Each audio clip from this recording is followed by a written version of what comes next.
From a very young age, the word papers echoed through my household, a term that only brought confusion to my mind. I would think to myself, there's blank white paper in the basement.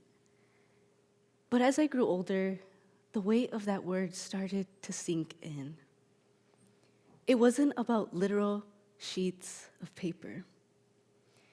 It was about a sense of belonging, about legal recognition, and ultimately the future of my family. Most of my childhood was spent sitting in immigration offices. The details of those places still vivid.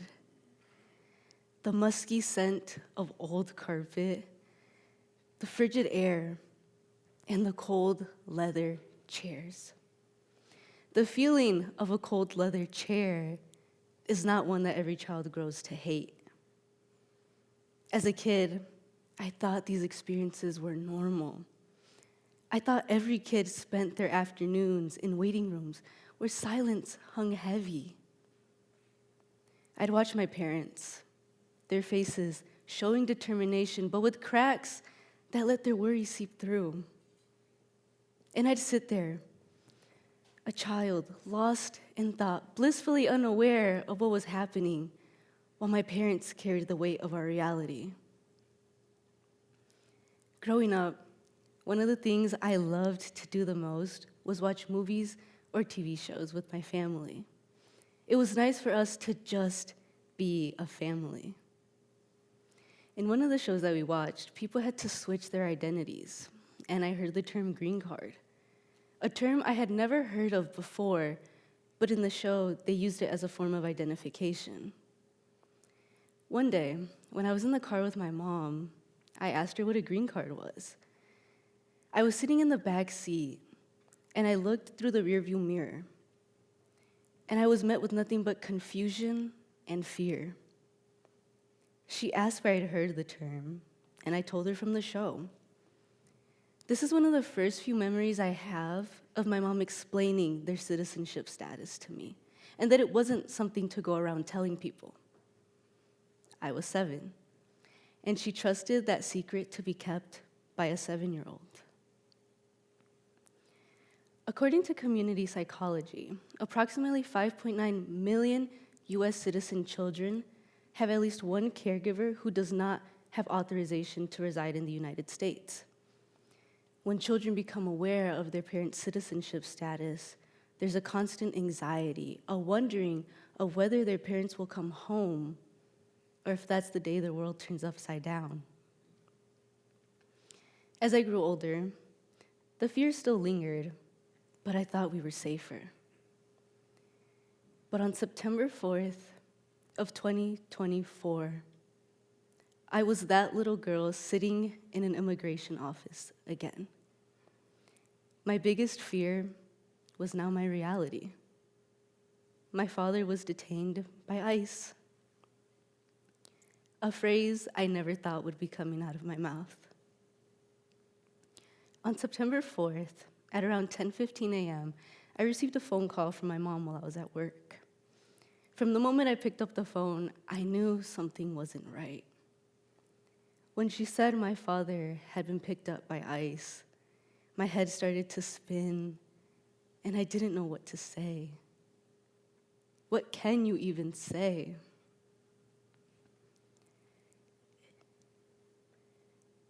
It's strange to describe the feeling of someone you love is just gone. There's an emptiness in the house where his presence used to be, his routines and laughter woven into every corner. The silence left behind feels heavier, a constant reminder of what's missing. It's strange to grieve someone who's still alive, to know that they're out there, living in a different place, trying to adapt to a reality they didn't choose. It's a loss that doesn't fit neatly into any category because it's not about an ending, but a forced separation, one that leaves you feeling helpless and heartbroken.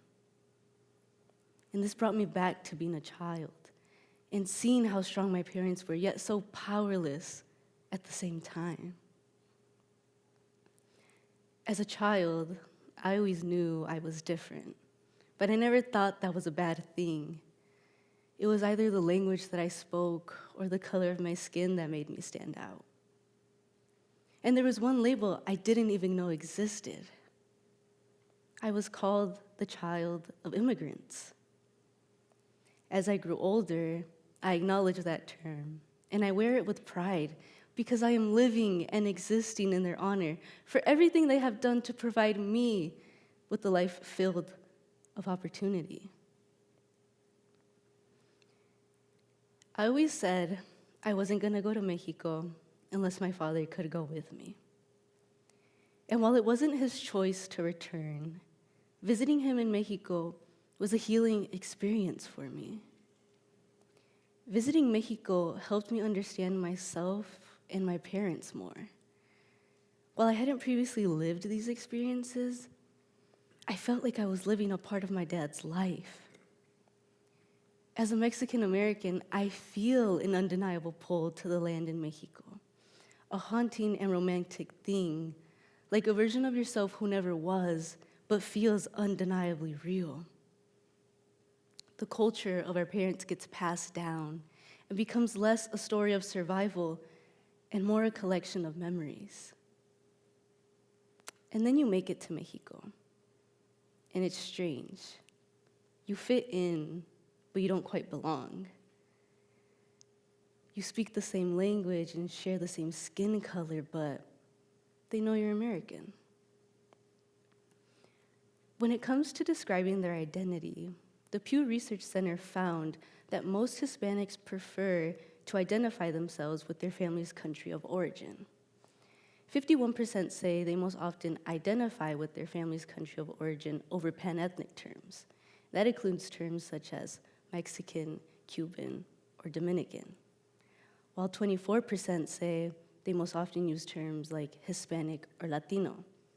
And 21% say they just use the term American. The reason these labels matter is they give a sense of belonging to different communities. Interestingly enough, during one of the hardest moments in my life, I finally felt like I had more control over these labels and my identity. Mexico's not home, yet it feels like home. It's a place that may whisper to one, culture knows no borders. Your heritage tugs at you, asking you questions you sometimes cannot answer, leaving you in a quiet combat of identity. Here, that struggle softens. You see here the echoes of the life your parents lived and left. It is an act of great humility and profundity to realize, while you may not be living here, this place knows you. It sees roots you didn't plant, but still nourishes you. It doesn't ask anything from you, it just welcomes you, as it has always done. Throughout my childhood, I would see my dad watch YouTube videos from his hometown. It would either be of quinceañeras or weddings, but would still show so much of the town.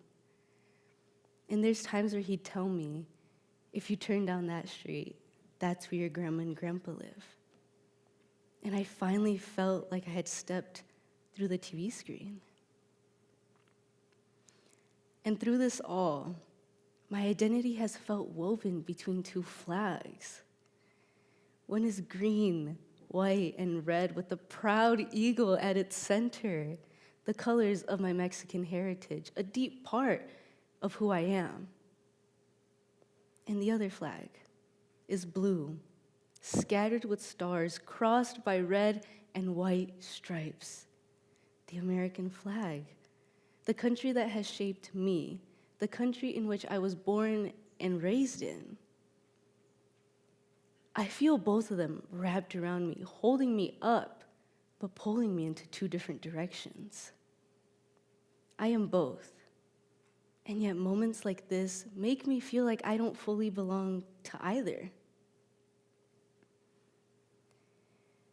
Even amidst fear and uncertainty, My parents' unwavering love, hope, and courage taught me that purpose and resilience can transform even the hardest barriers into opportunities for growth and joy. When my father was deported, our family faced a heart-wrenching separation. But we didn't let that define us. Instead, we leaned on the strength of our bonds, finding ways to persevere despite the distance and pain. My father's dedication to remain a source of guidance and love, even from afar, showed me the purpose of resilience in the face of injustice. This experience has taught me to see the humanity behind every story. The struggles we all endure in pursuit of a better life. I encourage you all to be aware of the humanity behind every story, to acknowledge this struggle, this constant balancing act for so many immigrant families. We live in a space between two countries, between hope and fear, between feeling like we belong and feeling like we don't. And while I may have grown up hearing about papers, I now understand it is so much more than that. It's about family, dreams, security, and the right to call a place home. Thank you.